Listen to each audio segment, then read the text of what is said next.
now he's been hitting the cold tub, and he just gets in full outfit, hat, belt, No. shirt still tucked in, and No. he's just sitting there.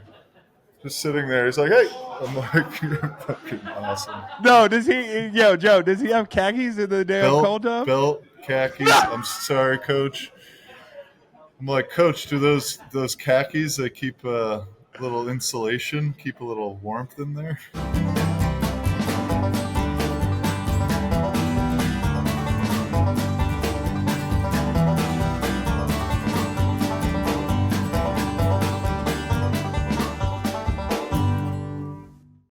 All right, joining me now on some hotel Wi-Fi from the East Coast, one of my favorite players, Joey Bosa. What's up, dude? How are you?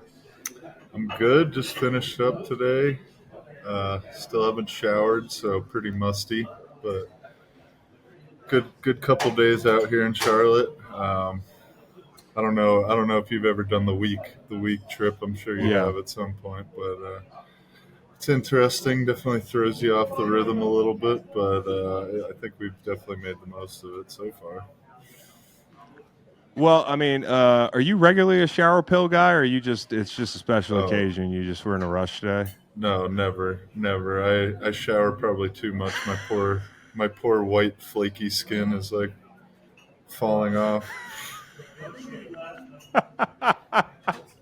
Oh man, so dude, the trip, we were just talking about this. I think it's really good for a team to go on the road together for a week. I mean, I know it's got some inconveniences, but the year we won the Super Bowl, we went out west after we played the Seahawks, stayed there, and then kind of came together, took a loss, and then beat the Rams, and it was a big moment for us. Has it been beneficial to you guys being out there, do you think?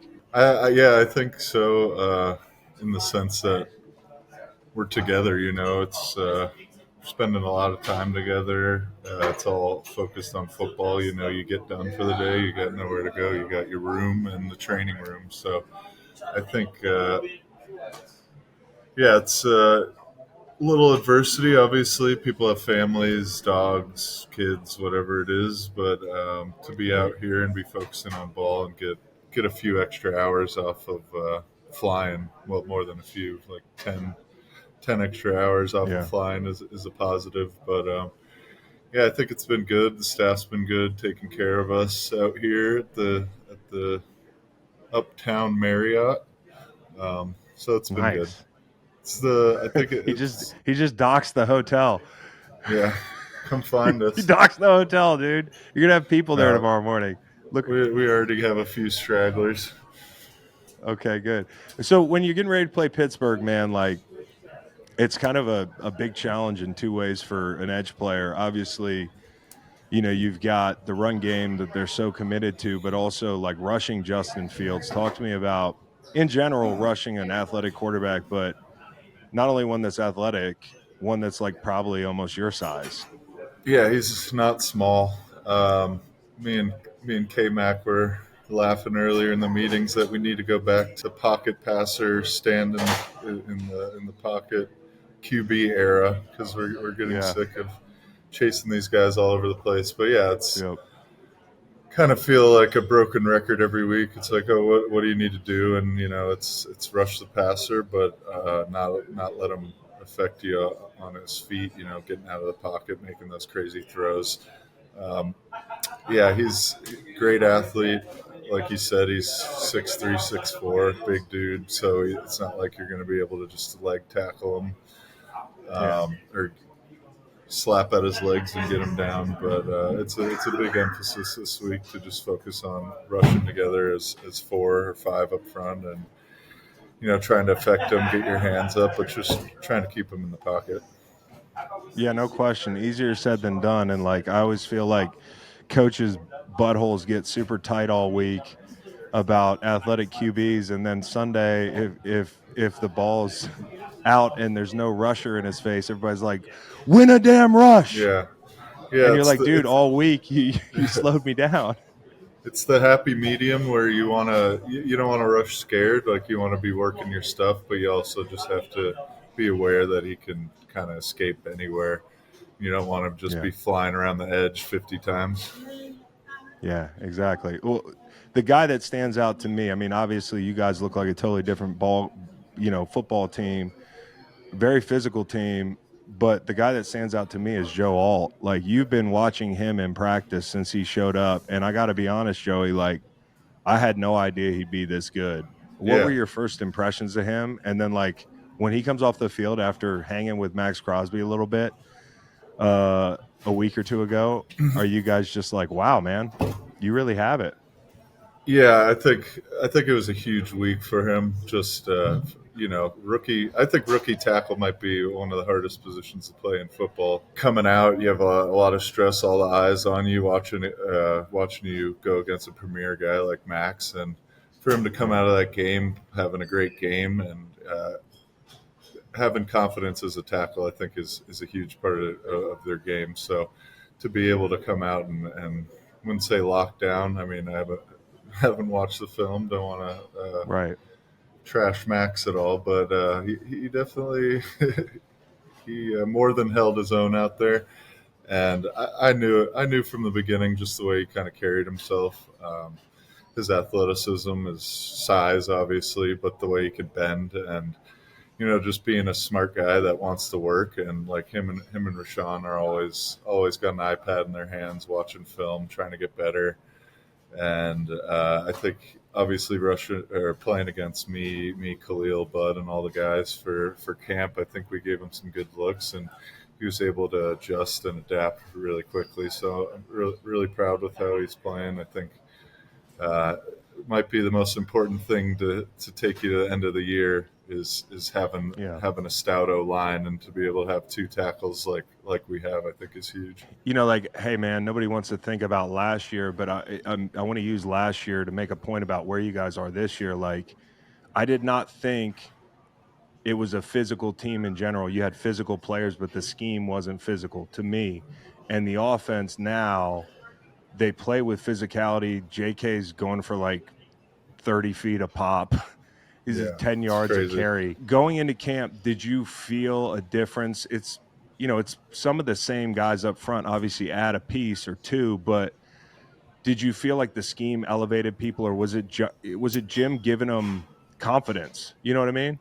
As you know, it's hard to really know during camp when you're just kind of practicing the same guys, seeing the same thing every day. You like to obviously be positive and feel like this is the year and all that, but until you go Mm-hmm. out and experience it week one and week two, where you're sitting on the sideline for 10, 15 minutes at a time, and they're just boom pounding it down the field. Especially last week, it was one of the weirdest games ever. It was 30 seconds left in the second quarter. I'm like, what the heck? It's already halftime. It's a good feeling when the offense can just run the ball and keep you off the field. And we've had some success in the past, but not like it's been the last couple of weeks. So I mean, to be able to run the ball and then also on the other side kind of stop the run, I think it's a huge part of winning.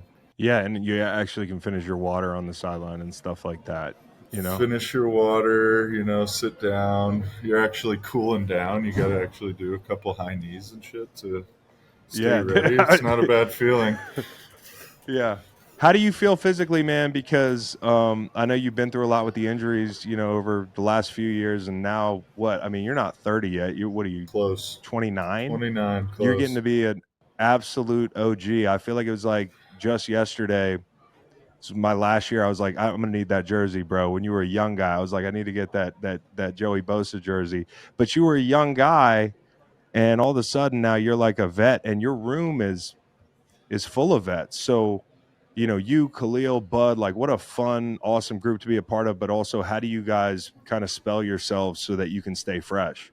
Yeah, it's crazy how time goes. As you know, it's here 1 second, and then you're freaking year nine the next. But yeah, I think Coach Roney has been doing a really good job. He understands that you need to be ready to play on Sunday, and sometimes those Wednesdays and Thursdays you got to kind of take a step back and not kill yourself. I can't Yeah. prepare as aggressively as maybe I once could, where I'm out there doing 800 million things on the bags every day before or after practice. But No, I'm feeling really good. I think I've got a few more prime years left on this body. Hopefully, fingers crossed. But Yeah, yeah, it's. I mean, K Mac's a freak. He can just go out completely cold. that's nuts. Just go out there. I've been out there warming up for 30 minutes, like drenched, and he's like, "Oh, it's practice now. Oh, time to run faster than you." Yeah, time to run over Yeah. whoever's right in front of me, dude. But I mean, you, him, and Bud, like the thing I love is you're all physical. And I think it adds an element of physicality when you're getting ready to play a team like this. What does Jesse Minter do uh, as a new guy in the room? Like, what are the subtle differences without giving away what the differences in the scheme are? Like, how different is it from last year, and who has he elevated and made better? Oh man, I mean, I think obviously the defensive line is doing a hell of a job stopping the run up front. It's just it's a whole group playing as one. It's not a good defense. It's never just one guy or one room. It's kind of the combination of everything coming together. And I think he just came in with a plan, and the way he kind of controls the room and talks about the plan, there's a lot of confidence behind it, and there's not much guessing. It's like if we do this and we do it at a high level, we'll be successful, and it's kind of easy to buy in when a guy comes in like that with that sort of confidence, and you're able to build trust pretty easily. But it's hard to pick out one group, but I think uh, the staff, all the coaches are doing a really good job of trying to get the most out of everybody. But um, yeah, as an edge room, it's just fun to have Bud, Thule, Kay. It's Hmm. four totally different guys, including me. It's a fun room for sure, but at the same time, it's just a bunch of hard workers, so it's fun going out there every day and challenging each other. You can never really have an off day without hearing it from one of them. From where you guys were, say at the end of the Raiders game, when I could imagine that's like a personal hell, like I've been there where you're just like, hey, it's rock bottom here, to hearing that Jim Harbaugh is going to be your head coach. Like, how did you feel when you heard that news? And has he exceeded expectations? What did you expect from the guy, and who is he? Yeah, the last couple of years for me have just been. It's like it was almost like it was a dream and it didn't even happen. And here we are, 2 years later. It's crazy how time goes when you're battling injuries and you're losing and all these things are happening. But yeah, I guess when I first heard that he was getting the job, I didn't really have too many expectations. I mean, the Buckeye in me is like, yeah, I hate that guy. I'm I so forgot far about that. removed from that. Yeah. But no, he's exceeded expectations for me because I don't know. He's just great. I mean, he's what you imagine when you think of a real head coach. Um, when he talks, everybody's listening. You're always going to get some sort of nugget from him, but it's just really genuine feeling, which you can respect a lot from a head guy. You sit down, you have a conversation. It just is real. He's as real as it gets. Everybody he meets, no matter what kind of opinion you have about him, I feel like you come out of that conversation like, man, he's got it. Whatever it is, he's got some of it for sure, a lot of it. But yeah, I'm grateful to have a guy, same as I was saying about Jesse, who just comes in with such a good plan that is effective. He's done it before. He's obviously won everywhere he's went, so it's easy to buy in. And um, not to say that it's been horrible in the past, but it does feel different. Yeah, I know what you. I definitely know what you mean. What have you been to his RV yet? To his Out on the what? West Coast, his mobile home that he Oh, lived his, in the entire. Did you have you hit that yet? I haven't even heard of the mobile home. This is news for me, What, dude? dude. Bro, he was living in a damn RV all summer. That's next to Right. Greg Roman. They both had RVs. Yeah, that's right in line with everything else he's done so far. So I believe it. I love the fact that I just broke the news to you. I think the way you stay unplugged is beautiful. Oh, Don't change I'm anything, bro. so unplugged, but Just I don't know stay why that way.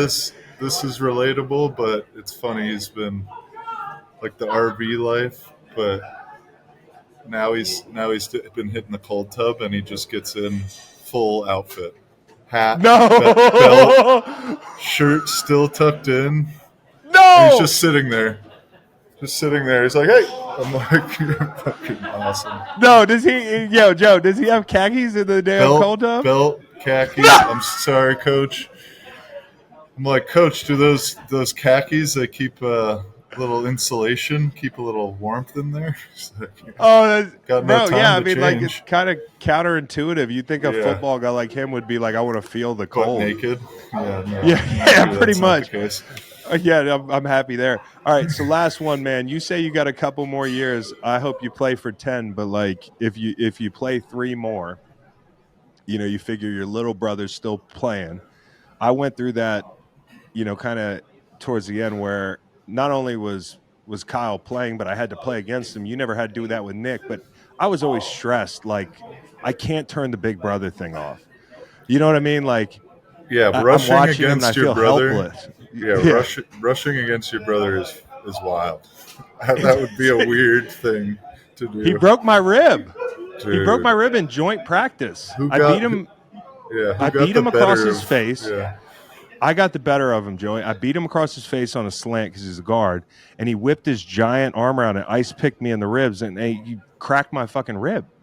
uh, So I think that's totally out of bounds. But I was just gonna say, like, as like a loving brother, like the way you watch him, if you get an opportunity in prime time, are you stressed like every player you like, like around a pile? My dad would yeah. always be like, keep your feet running, man. Like they're gonna, you're gonna get rolled up on. Like, are you stressed like that? Definitely. The rivalry, it's like a weird combination of feelings. Like, obviously, I want him to kill it and do great. But, like, after he beats the guy, I'm like, there's like a little bit of, I want to have a better game this week. Like, oh, just missed the sack a little bit. You had a great rush. It's okay. That's enough. Just slip or no. But, That's no, so real, though. That's so it's real. real, and it's might be weird to say, but it's the best thing in the world to have that that brotherly rivalry, and to be able to cheer for him, but also just think about all the hard times in the off season that you were grinding out there, and now it's like we're just in the shit together, just Yeah. doesn't stop. But Well, you get yeah, you get to be like, "Hey, bro, see, it's really fucking hard. I told you." yeah, And yeah. and I'll just admit this now before I let you go. Whenever Indomitian Sue used to line up over Kyle, I was like, "Fuck, run him over, Sue." Yeah. The O line thing would be hard for me. Like, shit, my Yeah. brother being an O lineman, there's just something in my body that wouldn't let me accept cheering for him. Like, dude, Joey, it's funny. Joey, I appreciate the time, dude. I want to let you get back to it because I know you guys are busy as hell, but it's been awesome watching you play, dude. Seriously, I hope you ball out this year and you get as many more as you want. And I know 100 sacks is probably a big goal of yours. It was always a number that we all stared at. Guess what I'm at? What are you at? 69. 69, baby. I know you are, 69. brother. I know you are. Good number. I'm retiring tonight. Yeah. You should retire tonight. I'm like, sorry, I reached my goal. You're the man, dude. I appreciate the time, bro. Appreciate you, Chris.